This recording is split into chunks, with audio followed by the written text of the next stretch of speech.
There is a man in this story who walked into one of the most expensive car dealerships in the city. He was wearing a torn gray jumpsuit covered in engine oil. His hands were black with grease.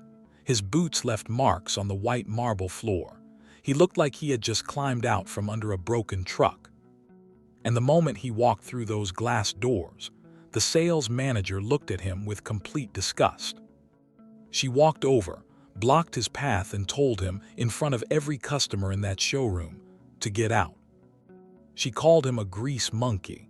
She said he couldn't afford the floor mats. She grabbed something from his hand and threw it in the trash.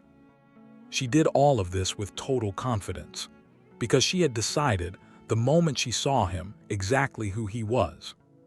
She was wrong. Not a little wrong. Completely, catastrophically, life-changing wrong. Because the man in the dirty jumpsuit did not come to that dealership to buy a car.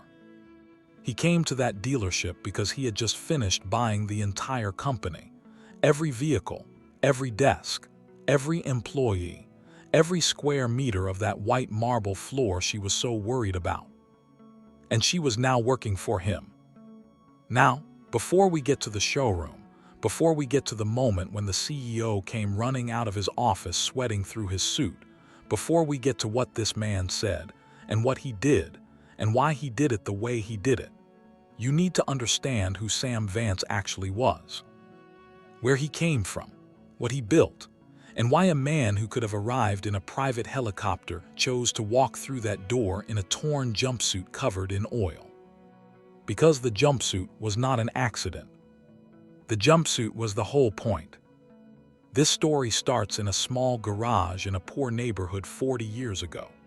It ends in the most expensive showroom in the city with one woman holding a dirty rag and finally understanding something that should have been obvious all along.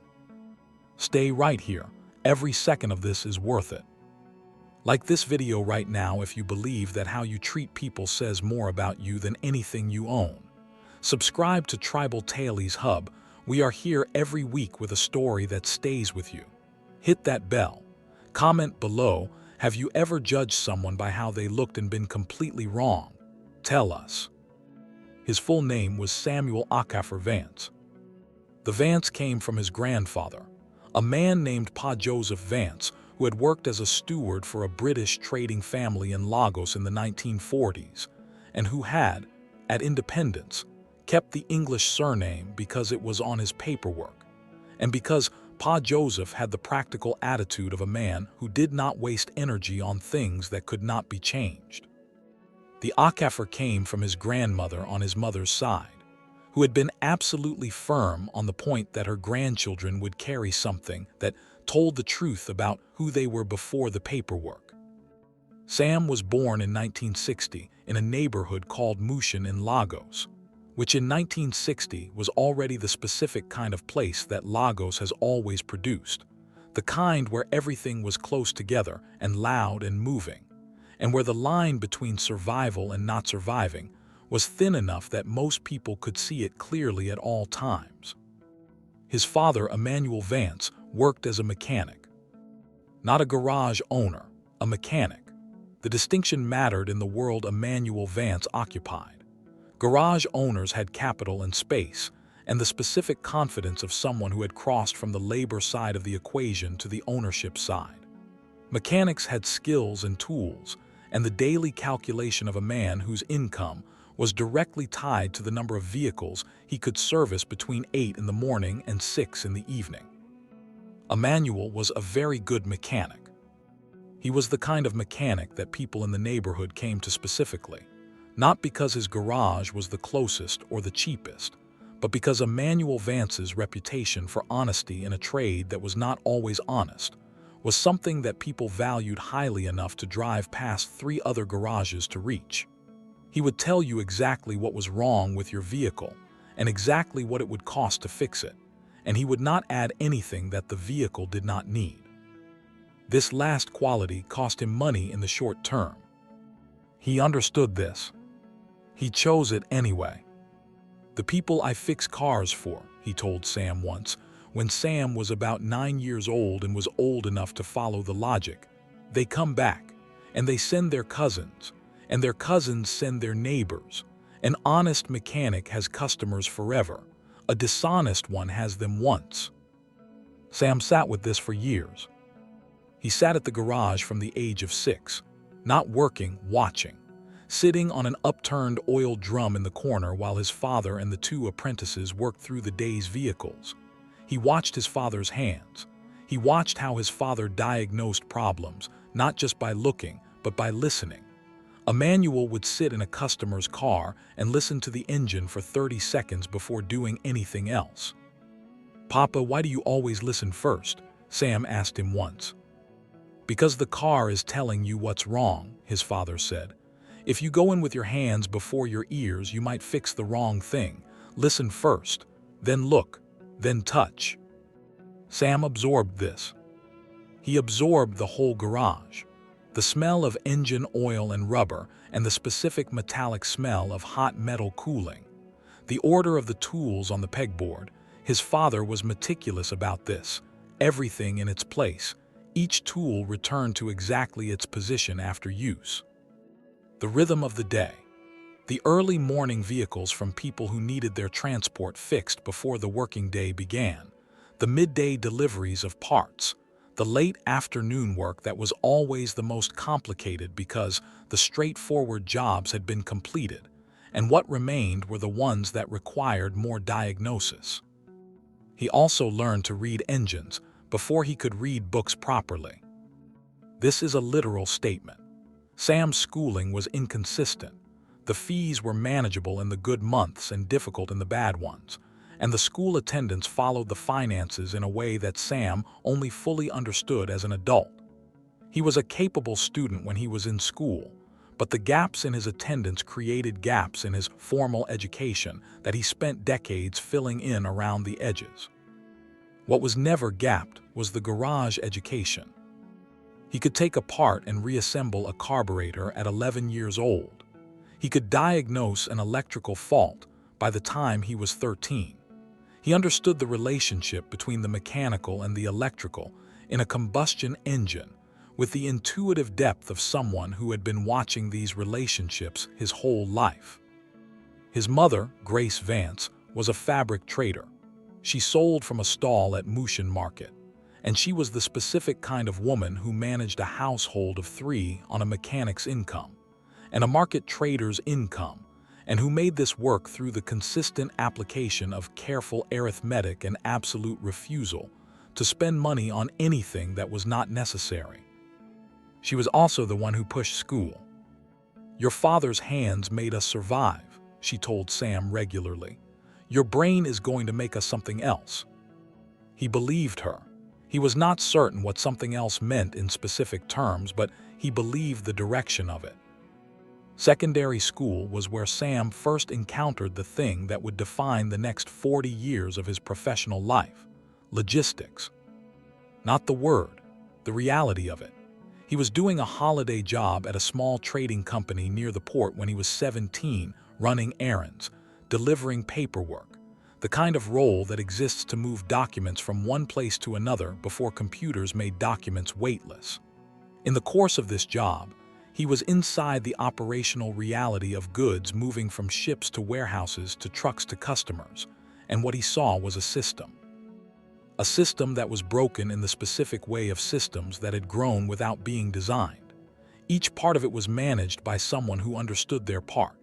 Nobody understood the whole, and the gaps between the parts, the time that goods sat waiting for the next step, the miscommunications between the port authority and the warehouse operators and the trucking companies and the end customers, those gaps cost money, significant money, every day. He went home that evening, and he drew the system on a piece of paper. He drew it the way his father had taught him to approach an engine problem: listen first, then look, then touch. He drew what he had observed. Then he drew what he thought it should look like if it were designed properly. Then he drew the gap between the two. He looked at the gap. He thought, whoever closes this gap will make significant money. He was 17 years old. He went back to the garage the next day. He told his father what he had seen. Emmanuel listened with his characteristic patience, the patience of a man who spent his days listening to engines tell him their problems. When Sam finished, his father was quiet for a moment. "You need to go to school," Emmanuel said. "For this idea, you need the proper vocabulary." "I know the idea," Sam said. "I don't need school to know the idea." Knowing the idea and being able to sell the idea to the people who have capital are different things, Emmanuel said. The people with capital went to school. They need to hear it in a language they trust. He paused. "Also," he said, "you need to understand the law, because what you are describing is a business that operates between things. And the things that operate between things are where the legal complications live." Sam looked at his drawing. "How do I go to school?" he said. "Same way I fixed every engine that came to this garage," Emmanuel said. "One component at a time." The one component at a time approach meant evening classes. Technical college first. He worked days at the garage, which Emmanuel had formalized as a paid apprenticeship, and attended classes at night. The technical qualification led to a national diploma in business administration through a polytechnic that offered the program over weekends.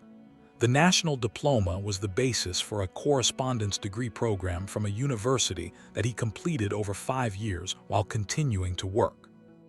By the time he was 25, he had qualifications that had been earned in the specific way that things are earned when they cost more than money. They had cost time and energy, and the deliberate sacrifice of the social life that most young men his age were building.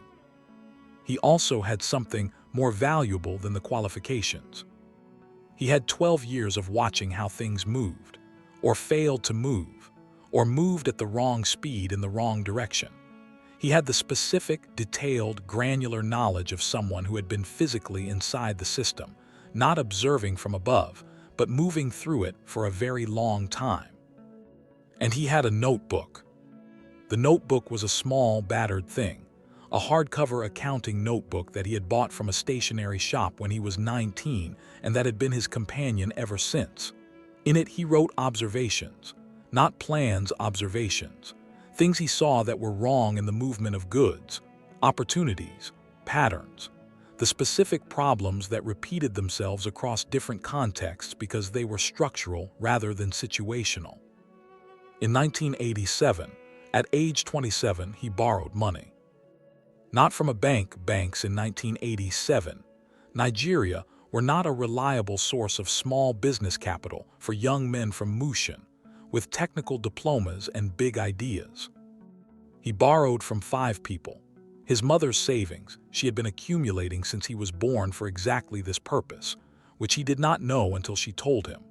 2 neighbors who had known Emmanuel Vance long enough to trust his son by extension, a former polytechnic classmate who had a small amount from a family inheritance and believed in the idea, and Emmanuel himself, who contributed what 15 years of honest mechanics work had allowed him to save. The combined amount was small. It was enough. He used it to register a company, Vance Logistics Solutions, and to lease, for 6 months, a small office space near the Apapa port in Lagos. The office had a desk, a phone, and a filing cabinet. He worked from this office for the first 8 months before he had a single confirmed client. The work of those 8 months was relationship building. He went to the port. He talked to the agents. He talked to the warehouse operators. He talked to the trucking companies. He did not pitch a product, he asked questions. Specifically, what is the most expensive part of what you do that you wish someone else would handle? The answers were remarkably consistent. The most expensive part was the communication gap. The hours and days that goods sat in limbo between one part of the system and the next, because no one had clean, real-time information about where things were and when they would be ready for the next step. He offered to be the person who provided that information. Not with technology. In 1987, the technology for this did not exist in the form it would later take. With people. With a network of contacts at each point in the system who would call him with status updates and whom he would call with instructions from the clients, creating a human logistics intelligence layer that made the movement of goods faster and more predictable. His first client was a medium-sized importer who was losing money every month to port delays. After 3 months with Vance Logistics Solutions, the importer's average goods clearance time had dropped by 30%. The importer told 2 colleagues. Both became clients. Both told others. By 1992, Vance Logistics Solutions had 23 staff and was handling the logistics coordination for 41 clients across Lagos and Abuja. By 1998, the company had expanded into its own warehousing, because Sam had observed that the warehousing sector had the same communication problems as the port clearance sector, and that owning the warehouse gave him control over a part of the system rather than just the communication between parts. By 2003, Vance Logistics Solutions had expanded into port operations itself, acquiring a partial interest in a small terminal facility at Apapa, which was the first time Sam Vance moved from coordinating the movement of goods to owning a piece of the infrastructure through which they moved. It was not the last time.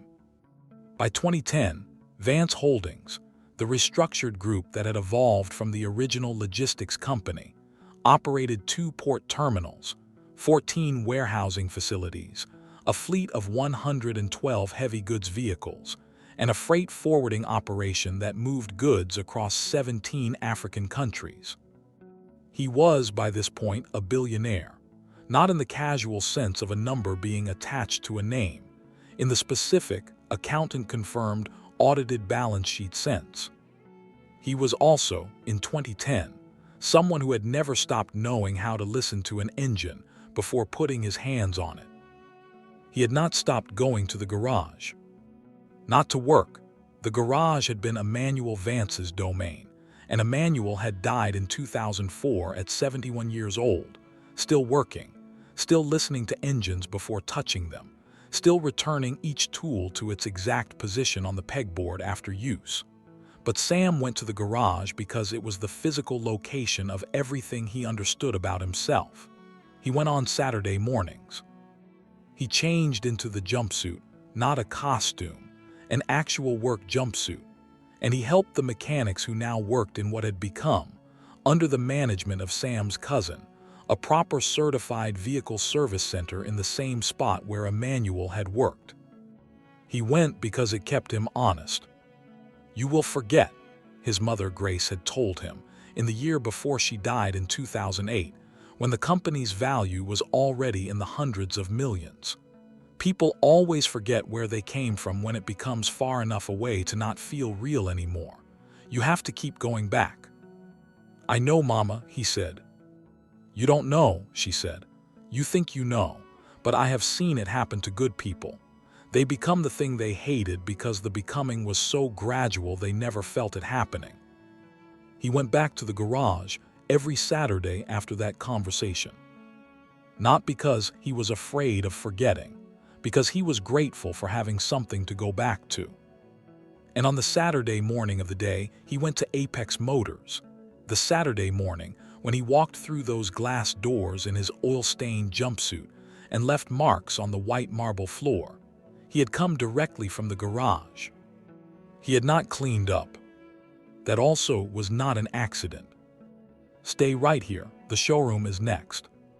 Apex Motors was the kind of place that had decided, very clearly and at significant financial investment, what it was and was not.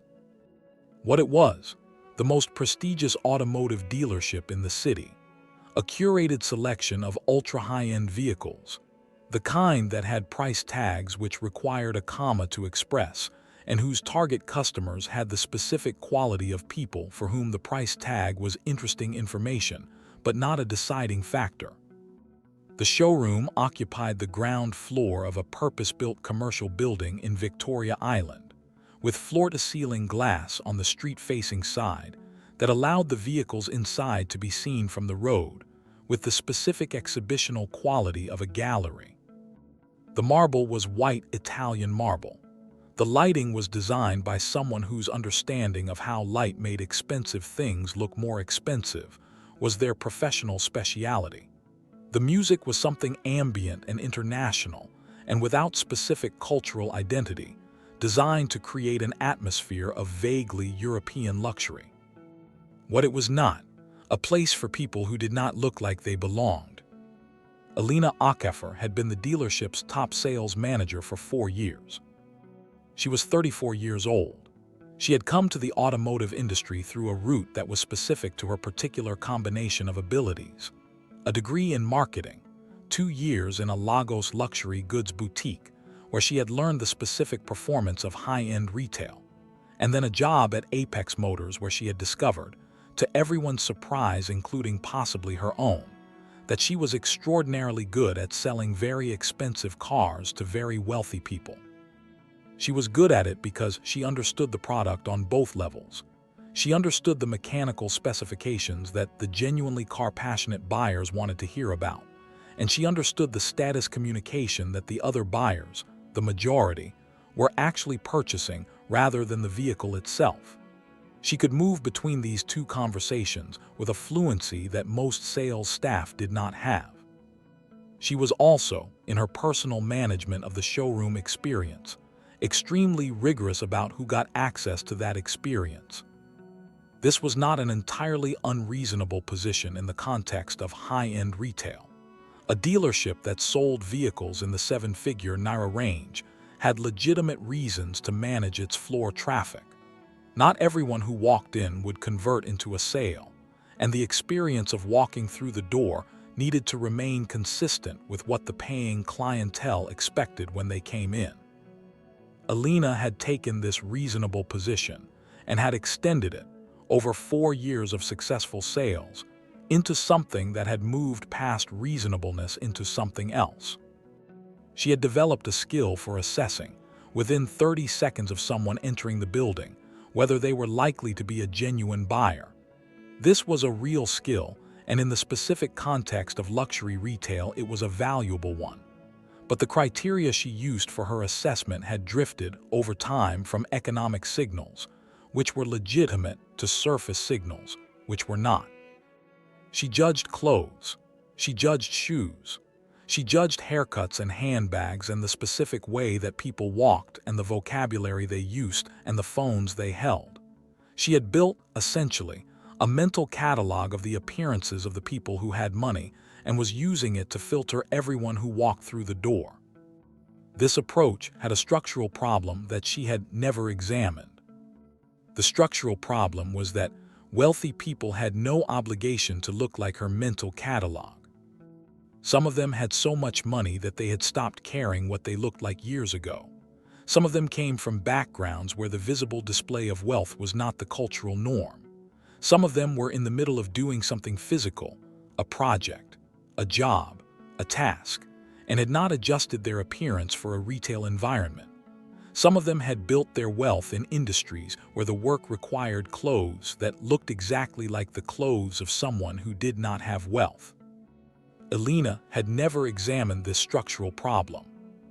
She was examining it for the first time at 10:15 on a Saturday morning, 4 years into her Apex Motors career, when Sam Vance walked through the glass doors. He came in the way he always came in anywhere, directly, without performance, with the specific quality of someone who is going somewhere and knows where it is. He had driven from the garage in the company car that his driver used, not a flashy car, a practical one, and he had gotten out in the Apex Motors parking area and walked to the door in the jumpsuit and the boots and the oil-stained gloves that he had pulled off and put in his back pocket 10 minutes earlier. Alina saw him from across the showroom. She was with a client, a couple who were in the late stages of a negotiation on a sports car, and she saw him over the client's shoulder. She registered the jumpsuit. She registered the boots. She registered what the boots were doing to the white marble floor. She ended the client conversation with the specific efficiency of someone who has decided that a more urgent matter requires their attention. She walked across the showroom. Her assistant, a young man named Tund who had been working with her for 7 months, and who had developed the specific alertness of someone who worked close to a person with unpredictable energy, saw her walking and understood what was about to happen. He had tried to intercept incoming situations before. It had not been appreciated. He watched. Alina stopped in front of Sam. She placed herself between him and the electric SUV that he had been walking toward, a new model, prominently positioned near the front of the showroom, which had been getting significant industry attention for its engineering innovation. "Can I help you find something?" she said. The question was technically a standard retail greeting. The tone was not. Sam looked at her. "I am interested in that vehicle," he said. He nodded toward the SUV. "I have been reading about the cooling system. I want to see the engine specifications." Alina looked at him. Then she looked at the marble floor where his boots had left faint marks.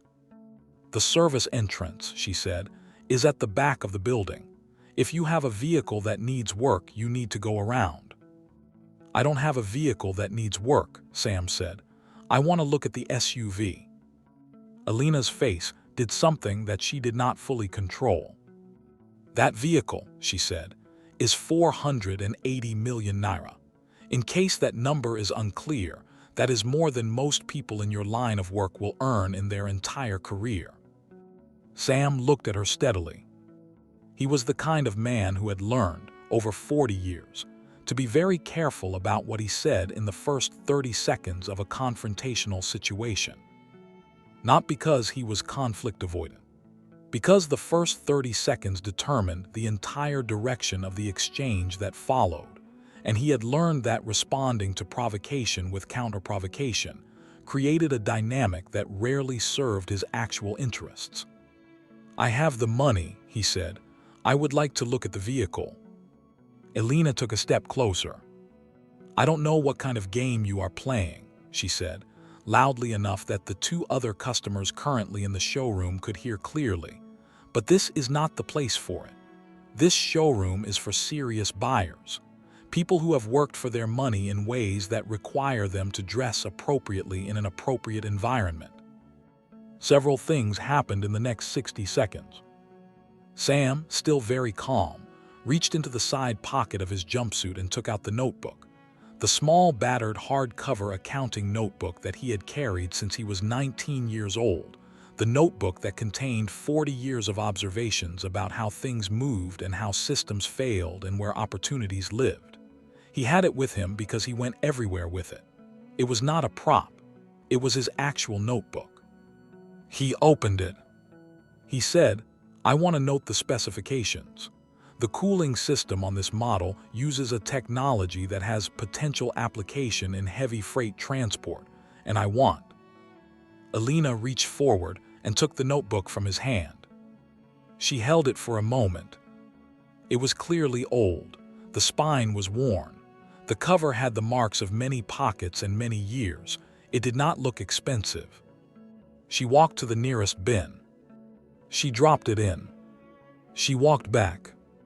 "Now," she said, "I am going to ask you one more time to leave before I call security. And I am also going to ask you who let you in through the front door, because whoever did that needs to have a serious conversation with me." Sam looked at the bin. He looked at Alina. His expression did not change dramatically, but something in it settled into a quality that the people who had worked with him for a long time would have recognized. The expression of a man who had received information that he was going to use. "That notebook," he said, "is 40 years old." "I don't care if it's 100 years old," Alina said. "Security, please." 2 security guards appeared from the side of the showroom. And then the back office door opened. "This is the moment. Stay right here." Mr. Sterling, David Sterling, the CEO of Apex Motors Group, had been in his office for the past 40 minutes in a state of controlled anxiety that had been building since 9:30 that morning. He had received a message at 9:28 from the legal team at Vance Holdings, confirming that the final documentation for the acquisition of Apex Motors Group had been executed and filed. The transaction that had been in negotiation for 4 months, a transaction that represented the full purchase of his company's shares at a valuation that was generous enough to make the negotiation short, was complete. The acquirer had been identified throughout the process only as VH Holdings, which was the holding structure through which Vance Holdings made acquisitions. Sam Vance's name had not appeared on any document that the Apex Motors management team had seen. The negotiation had been conducted entirely through legal representatives and financial advisors. Sterling had found out who VH Holdings actually was at 9:45 that morning, when one of the investment bankers who had worked on the deal, in a call that had the specific awkward quality of someone delivering information they felt bad about not having delivered earlier, told him. Sterling knew Sam Vance, not personally, not in the way of having shaken hands and sat across a table, but in the way of everyone in serious Nigerian business who paid attention to who was building what and how. Vance Holdings was not a company that operated quietly. It was a company that operated without unnecessary noise, which was different. Its scale was not a secret. Its capabilities were a matter of public record. Sterling had been trying to reach the legal team and the acquisition contact at VH Holdings since 9:50. He had been told that Mr. Vance himself planned to visit the showroom this morning, not at a scheduled time, just at some point, and that no particular arrangement was needed. At 10:12, his assistant knocked on his office door and said, "There is a man at the front of the showroom who matches the description you gave me." Sterling had given his assistant a physical description of Sam Vance based on photographs he had found in the past 40 minutes of anxious searching. The description included mid-60s, graying hair, stocky build. It did not include all-stained jumpsuit.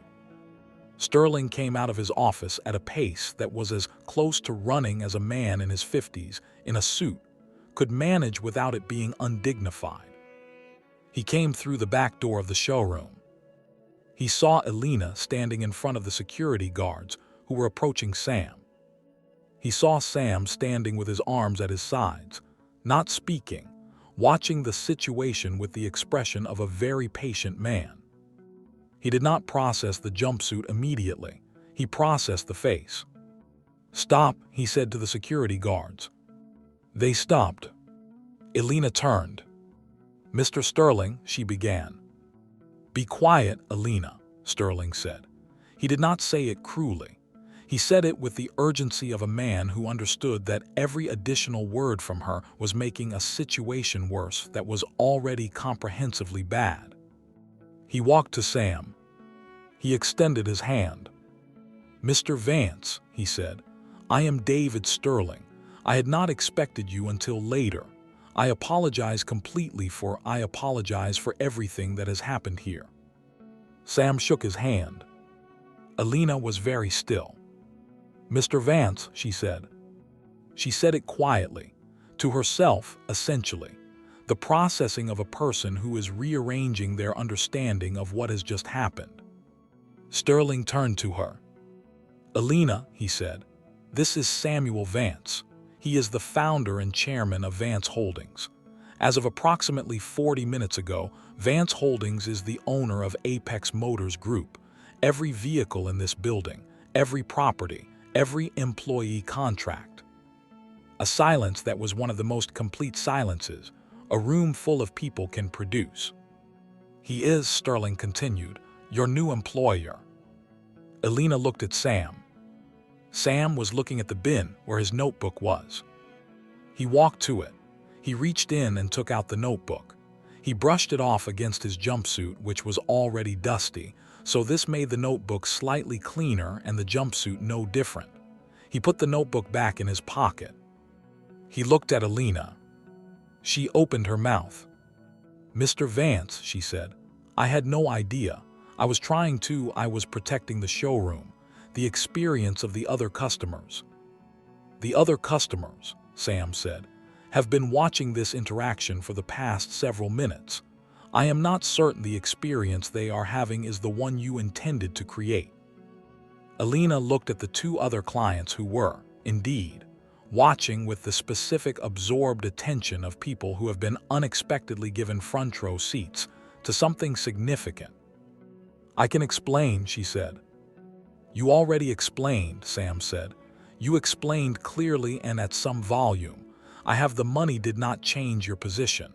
40 years of work in this industry was irrelevant to you. My notebook was trash." He paused. "You explained everything I needed to understand." Sterling said nothing. He was the specific kind of person who understood when the only wise contribution was silence. Alina looked at Sam with the expression of someone who had fallen from a significant height and was still processing the distance. "What happens now?" she said. It came out quietly. Sam looked at her for a long moment. "Can someone bring me a glass of water?" he said. "It is very warm outside." Tund, the assistant who had been watching from the side of the showroom, went immediately to the service area and came back with water. Sam drank it. He looked around the showroom, not the way Alina would have looked at it, not assessing the aesthetic, not calculating the experience. The way his father had looked at an engine before touching it, the listening look. "Mr. Sterling," he said, "could we use your office?" "Of course," Sterling said. They walked to the back. Alina stood in the showroom. The two other clients looked at each other. One of them, an older woman who had been in the process of negotiating a purchase before the morning became something else entirely, picked up her bag. "I think," she said to her companion, "that we should come back another day." She walked to the door. She stopped. She turned back. "Young woman," she said to Alina. Alina looked at her. "I have been coming to this dealership for 6 years," the woman said. "I have spent considerable money here, and I have always found the service to be professionally appropriate. What I just saw was not appropriate, not for any reason." She paused. "That man's notebook was older than some of the furniture in this building. You should be ashamed of that." She left. Alina stood in the showroom alone with the two security guards and Tund, and the marks on the white marble floor.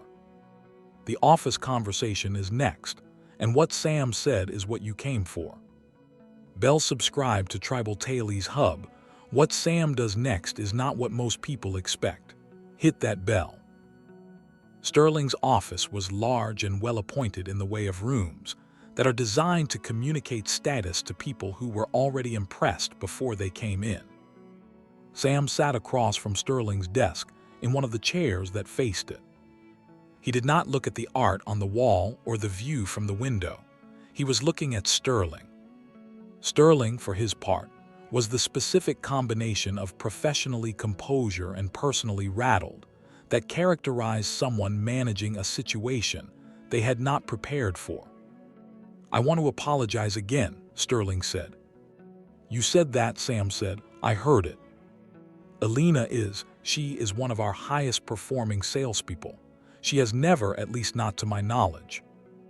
"Mr. Sterling," Sam said. Sterling stopped. "You have managed this company for 12 years, Sam said. The culture of a business is what the leader allows, not what the leader does personally, what the leader allows to continue.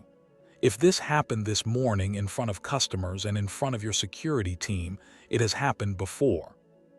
Sterling said nothing. "Has it?" Sam said. A pause. "There have been complaints," Sterling said, "about the selection process at the door, about who was approached and who was not approached, about the language used." "And what happened after the complaints?" Sam said. A longer pause. "The sales numbers were very good," Sterling said. Sam nodded. "I understand," he said. "The sales numbers were very good, so the complaints were managed rather than addressed. This is a very common business decision. It is also a very expensive one in the long run because it builds a culture that then needs to be repaired, and the repair is more expensive than the prevention." He reached into his pocket. He did not take out the notebook. He took out something else, a photograph. Old, printed on the specific matte paper that photographs were printed on in the 1980s, slightly faded at the edges in the way of things that had been handled often. He put it on the desk. Sterling looked at it. It showed two young men in a garage, both in work clothes. One was Sam. He was recognizable in the way that young versions of people you have seen are recognizable, the bone structure and the eyes being consistent even as everything else changes with time. The other was Sterling. A younger Sterling, much younger, late 20s perhaps. Sterling picked up the photograph. "I wondered when this was going to come up," he said. "Enweek Auto Repairs," Sam said. "1988. You were an apprentice. You worked there for 2 years before you went to business school." Sterling looked at the photograph. "I had not told the board that," he said. "I know," Sam said. "I read your official biography. It starts from business school, which is your choice." "Why did you keep this photograph?" Sterling said. "Because I wanted to remember," Sam said, "what we looked like when we knew what we knew, before the offices and the titles." Sterling put the photograph down. "You did not buy this company because of the photograph," he said. "No," Sam said. "I bought this company because it is a good business in a growing market and the acquisition price reflects a fair valuation. The business reasons are sound." "But," Sterling said. "But I also bought it," Sam said, "because I have been watching what happens to businesses that enter the high-end market and lose their sense of who they are serving. The automotive industry is changing faster than most industries. In 10 years, the vehicles in this showroom are going to look very different. The market for them is going to look very different.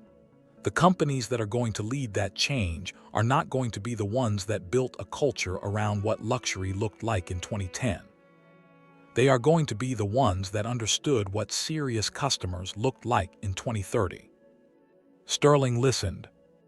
Serious customers in 2030 are not going to be a demographic you can identify by their clothes, Sam said. The engineers who are building the technology that makes these vehicles possible. The founders who are running the companies that are creating new wealth in ways that the previous generation did not predict. The people who have enough money to own a vehicle like this, and who also have enough sense to not spend their life looking like they have enough money to own a vehicle like this. He looked at the desk. "What happened this morning in your showroom," he said, "is a preview of a larger problem. Alina is not the problem. Alina is the symptom." Sterling was quiet. "What are you going to do?" he said. Sam took the photograph back. He put it in his pocket. "The first thing," he said, "is what I told you. The business reasons are sound and the acquisition is complete and the company will continue to operate. I am not here to close it or restructure it dramatically." "And Alina," Sterling said. "Alina," Sam said, "is going to have a choice." He stood. "Could you ask her to come in?" he said. Alina came in 3 minutes later. She had used the 3 minutes to compose herself into the specific composure of someone who had composed themselves. Her posture was correct.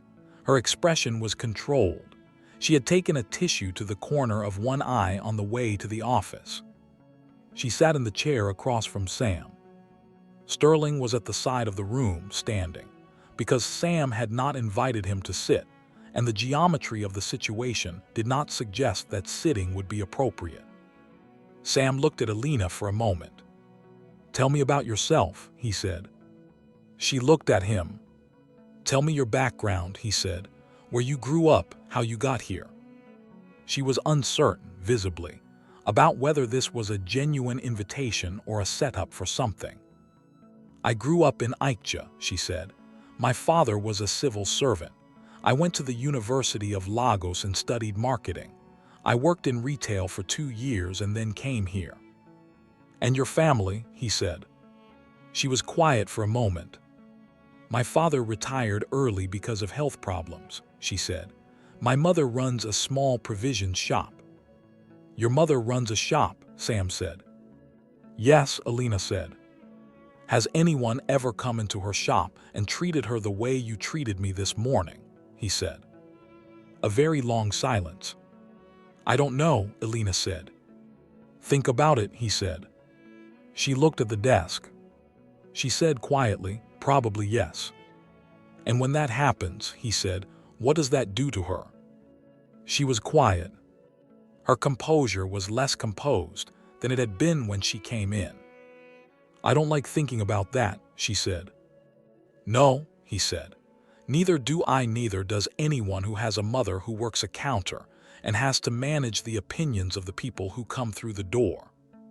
He was quiet for a moment. "You are a very good salesperson," he said. "Mr. Sterling has said this. I have also looked at the numbers. 4 years of top performance. The customers who work with you come back. The referral rate from your clients is the highest in the building."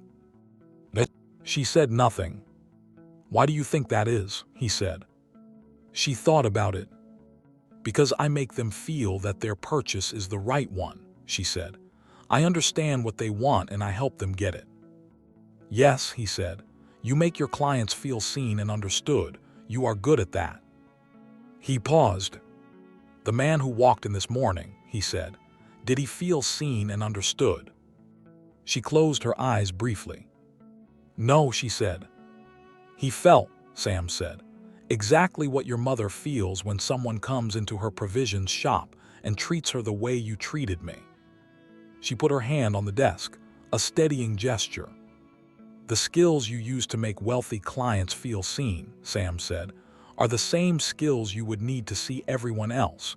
You have the capability. You have applied it selectively. The selection criteria are the problem." He leaned forward slightly. "I am not going to fire you," he said. She looked up. "I am also not going to leave you in this office," he said. "Not yet." He reached into the pocket of his jumpsuit. He took out the dirty gloves he had removed from his hands earlier.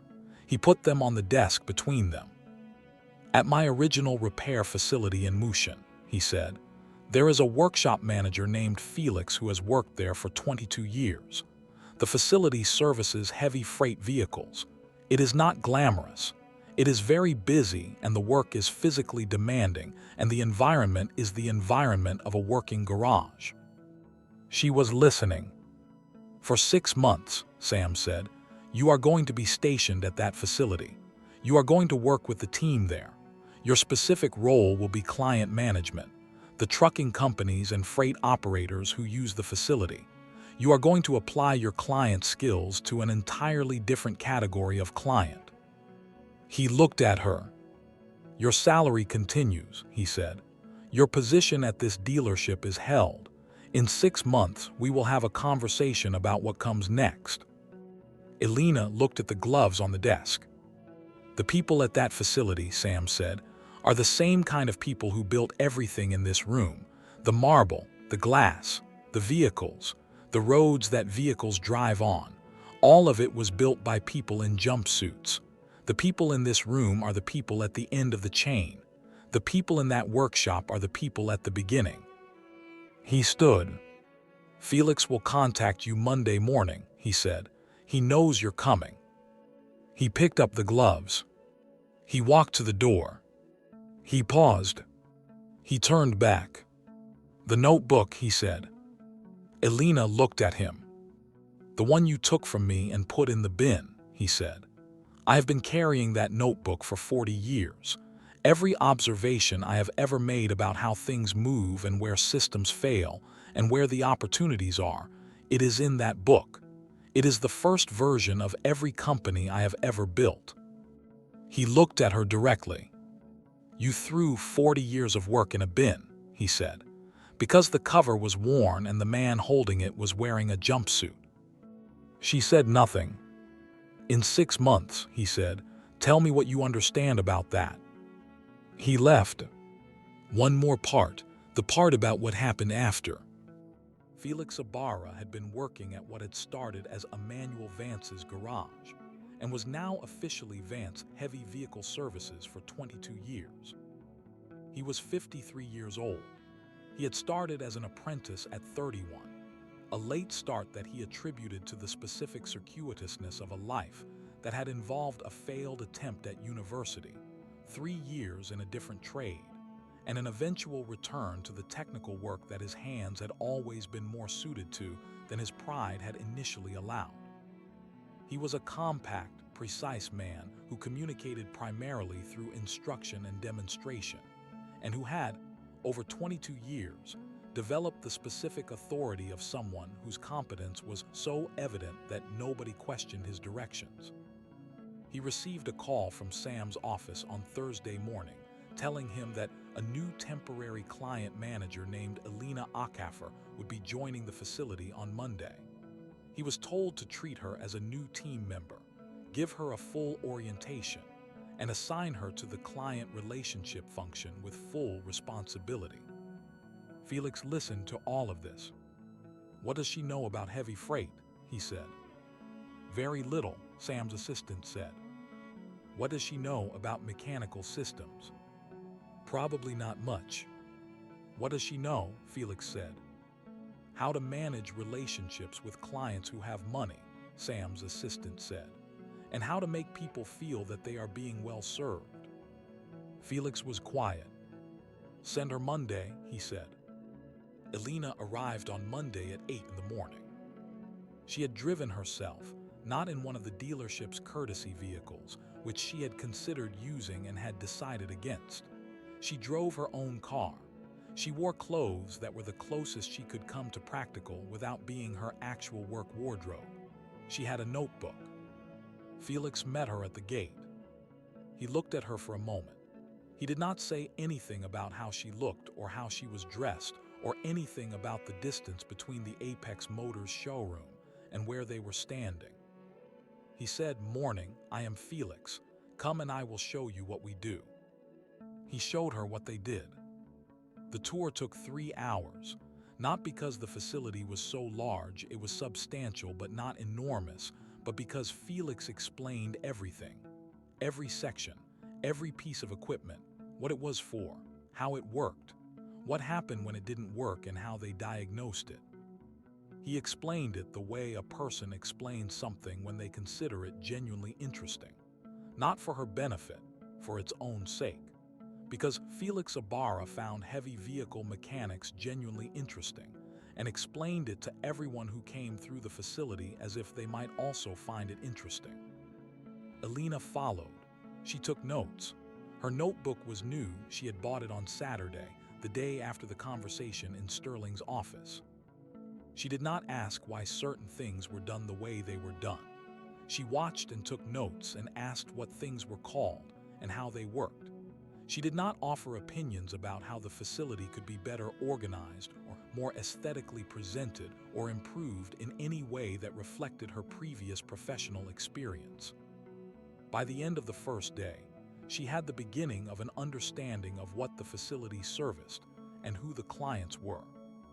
The clients were the operators of the heavy freight vehicles, the companies that moved goods across Nigeria and beyond, the same supply chain that Sam Vance had spent his career organizing and improving. They were not the clients Elena had previously managed. They wore different clothes. They came in at different hours. They spoke a different language, not literally, but the language of their industry, which had its own vocabulary. She started learning the vocabulary. By the end of the first week, she had introduced herself to the 5 largest regular clients. Not with the approach she had used in the showroom, not the specific combination of warmth and assessment, and the presentation of options designed to move toward a transaction. She introduced herself the way you introduce yourself to someone you are going to be working with for some time, and whose job you are trying to understand. She said, "I am new here. I am trying to understand what you need from this facility and whether we are giving it to you." 2 of the 5 had immediate, specific feedback, not complaints in the formal sense, practical information about things that were working and things that were not.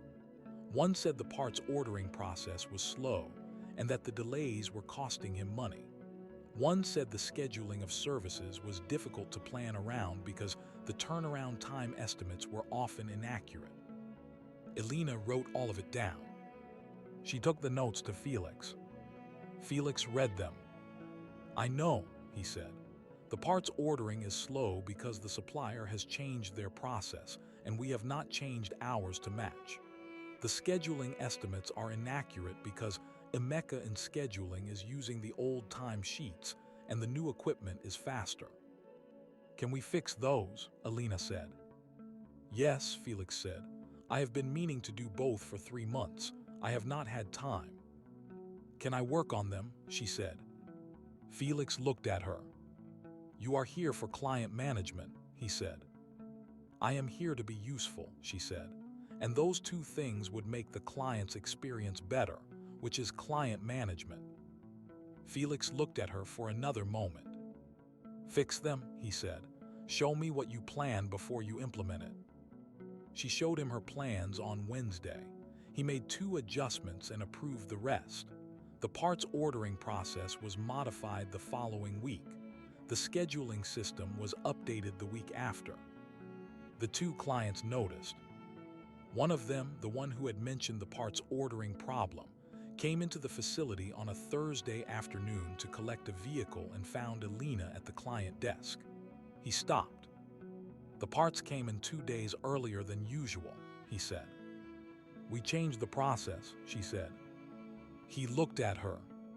You changed it because I said something, he said. You told us there was a problem, she said. We fixed the problem. He looked at her for another moment.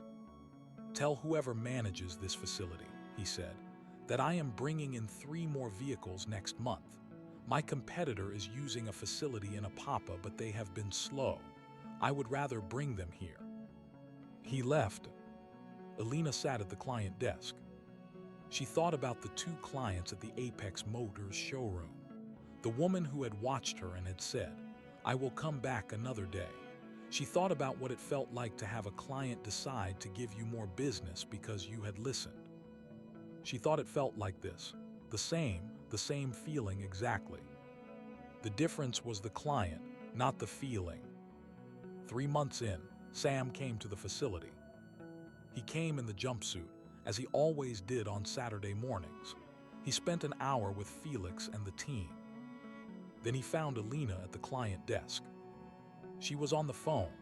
She was explaining to a client the updated scheduling system in the specific language that the client used, the language of freight operations and turnaround cycles and maintenance windows.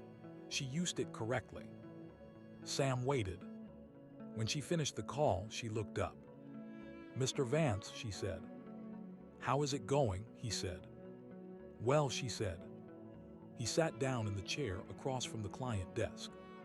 Tell me, he said.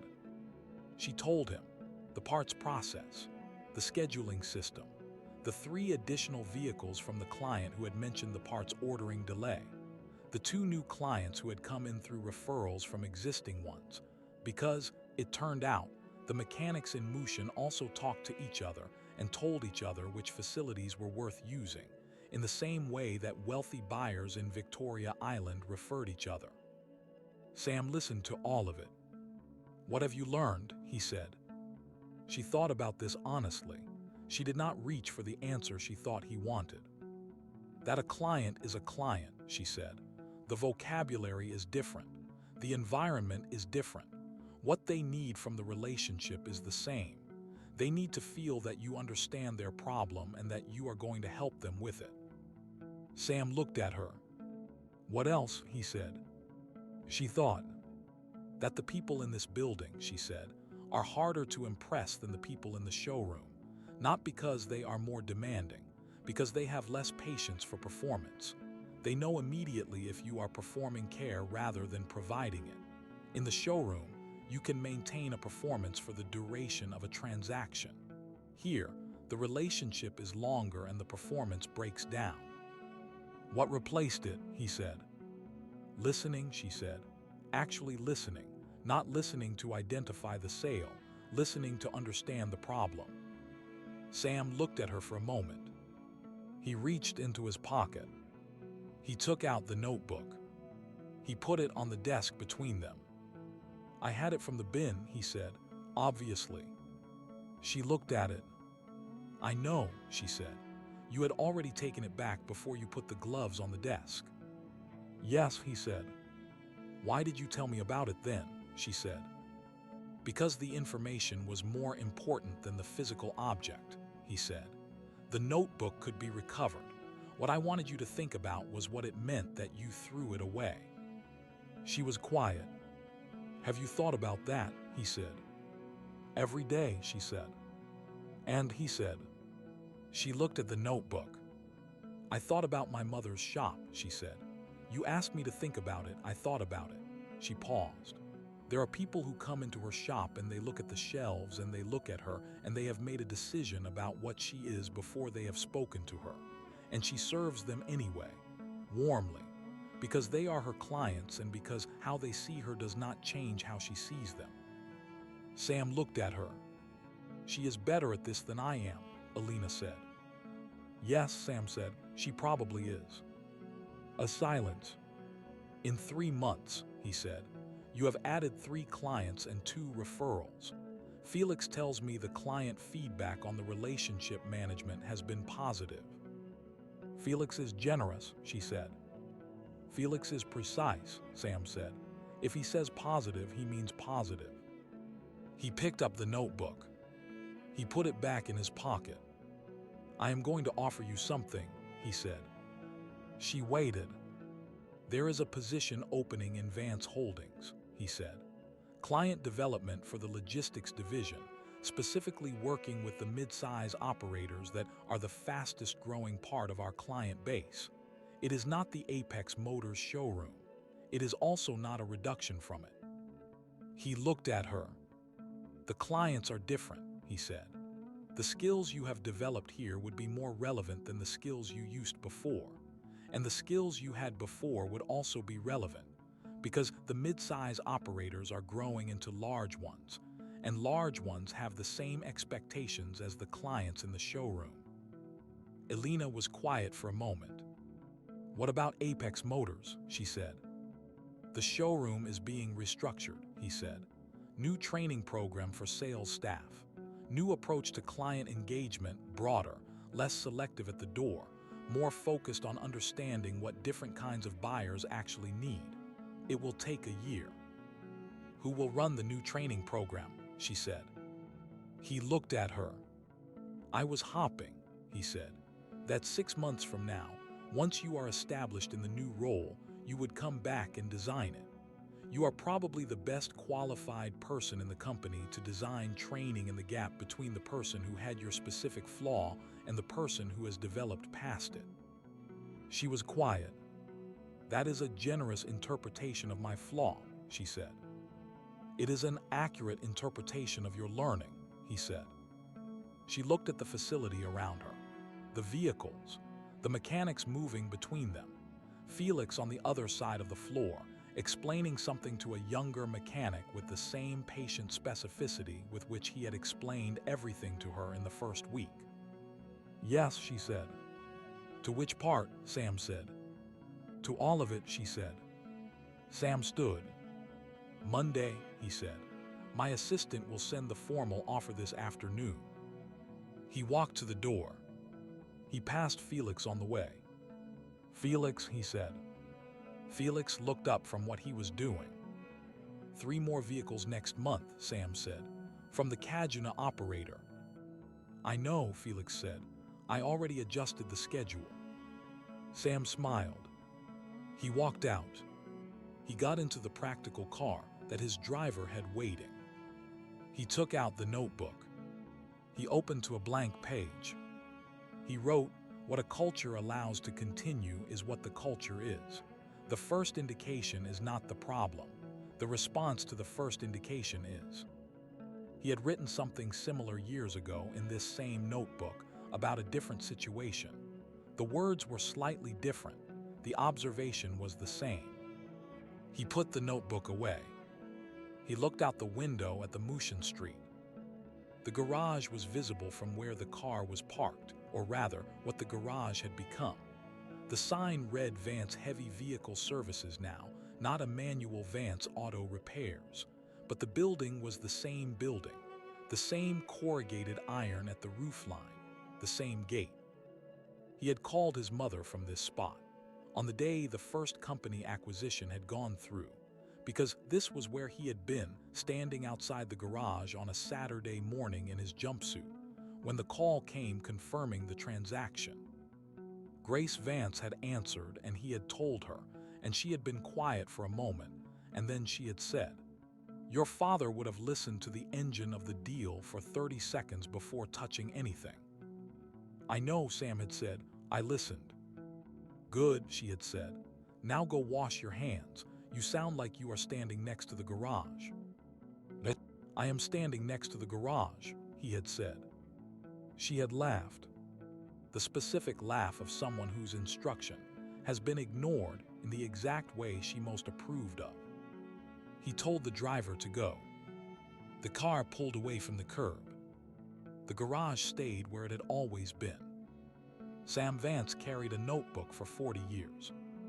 Not because he was sentimental, because it was functional, because the observations in that notebook were the material from which everything he built was made.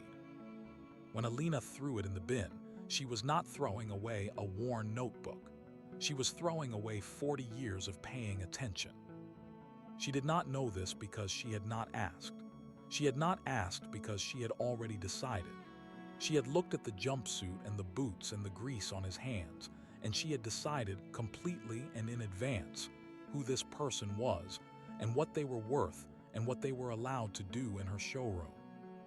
This is the specific error that the story is about. Not the rudeness, though that was real and its consequences were real. The error underneath the rudeness, the decision to stop looking before you have actually seen. Sam did not carry the jumpsuit to the showroom because he was making a point. He carried it because he had been at the garage that morning, doing the thing he always did on Saturday mornings, because it kept him honest. The jumpsuit was not a costume. It was what he was wearing when he decided to stop by the dealership on his way home. He became a billionaire by paying attention to what was actually there, rather than what he expected to find. He listened to engines before touching them, because his father had shown him that the engine was telling you something, and you needed to hear it before you intervened. He spent 8 months building relationships before he had a single client, because he understood that the relationships were the business and not the transactions that came from them. He went back to the garage every Saturday because the garage was where the paying attention habit lived, and he was not going to let it atrophy. Alina had a paying attention habit too. She applied it to the clients she had decided were worth paying attention to, and she was very good at it. The problem was the decision about who was worth it. That decision was wrong, and it cost her, and it cost her employer, and it cost the clients who came in and were assessed and found insufficient. What 6 months at Felix's facility gave her was not a new skill. It was an expansion of the existing skill. The listening, the understanding of the problem, the making of the client feel seen, she already knew all of it. She had just applied it selectively. Removing the selection criteria was the education. Most of the important lessons are not about learning something new. They are about applying what you already know more broadly. The man in the dirty jumpsuit knew everything he knew, and had everything he had because he had always applied what he understood more broadly than anyone else around him expected him to. He listened before he touched. He looked before he concluded. He carried a notebook for 40 years because attention only produces value if it is recorded and kept and used. That is the whole story. This has been Tribal Tales Hub. If this story hit something in you, if the notebook in the bin stayed with you like this video, one click, it tells us to keep telling stories like this one. Subscribe to Tribal Tales Hub. We are here every week with a new story. Hit that bell so you never miss one. Comment below. Tell us about a time someone misjudged you, or a time you misjudged someone else and found out you were wrong. We read everything. Share this video. Send it to someone who needs the reminder that what someone looks like when they walk through your door is not who they are. You know someone who needs this. Send it. This has been Tribal Tales Hub. We will see you in the next story.